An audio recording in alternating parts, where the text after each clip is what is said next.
Current. Hey guys, welcome back to my new vlog. আর আজকে আমি দেখাবো আমার ভাইয়ের বার্থডে ব্লগটা। তার আগের ক্লিপটা ছিল আমার আগের ব্লগের ক্লিপটা, মানে মডেল যে সাজিয়েছিলাম। তো যদি তোমরা না দেখে থাকো তাহলে প্লিজ আমার ওই ব্লগটা গিয়ে দেখে আসবে।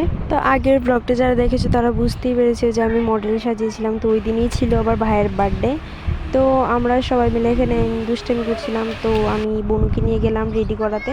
তো আমি রেডি হয়ে আসলাম আর আমার বোনকেও রেডি করালাম। তো রেডি হওয়ার পর এখানে আমার বোন বলছে কি ওর মেকআপ নিয়ে চলে গিয়েছে এইটা দেখার জন্য। এখন তো আমার ভাইয়ের বার্থডে তেমনভাবে হয়নি, বড়োভাবে সেলিব্রেট হয়নি, বাট এমনিতেই ছোটো মোটো করে ঘরের মানুষ সবাই মিলে আমরা সেলিব্রেট করেছিলাম ভাইয়ের বার্থডে। তো এটা হলো রুদ্রর কেক, মানে আমার ভাইয়ের কেক, আর যেটা ওই সিলেক্ট করে নিয়েছিল আমার মামার সাথে। তারপর ও কেক কাটার জন্য বসে আর কি। তো তখন আমি লক্ষ্য করি যে ওর মাথাতে চন্দনের ফোঁটা, আর চন্দনের ফোঁটাটা লাগিয়ে দিয়েছিল আমার সনো, মানে আমার দিদা আর কি, আমি দিদাকে সনো বলি। তো এটার কনসেপ্টটা হলো মধ্যে যে ফোঁটাটা হয় ওইটা হয় কৃষ্ণ, আর সাইডে সাইডে যে চারটা ফোঁটা হয় ওটা হয় কৃষ্ণর অষ্টসখী। আমার সোনা আমাকে বলেছিল, তো তার জন্য ওকে দিয়ে দিয়েছিল আর কি চন্দনের ফোঁটাটা। তোমরা কি এই কনসেপ্টটা জানতে? আমি তো জানতাম না, এই প্রথমবার ওই দিনই শুনলাম। তো তোমরা সবটা ব্লগ দেখবে প্লিজ, আর সাবস্ক্রাইব করে দেবে।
তো এখানে আশীর্বাদের পর্ব শেষ হওয়ার পর আমি গেছিলাম বাইরে, আর বাইরে গিয়ে দেখি প্রচণ্ড মেঘ করে রেখেছিল।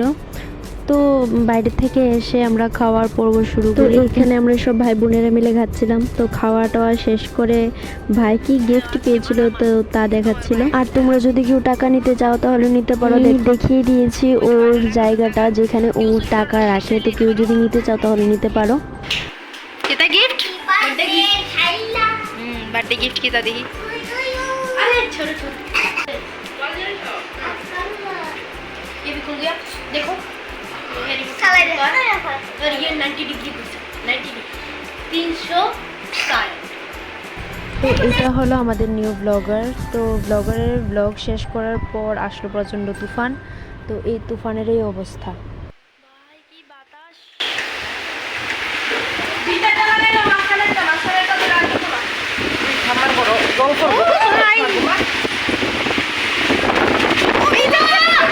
তো পরের দিন সকালে উঠলাম ছাদে। তো ছাদে উঠে দেখলাম কি কি নষ্ট হয়েছে, কিন্তু ওই দিন অনেক কিছু নষ্ট হয়েছিল।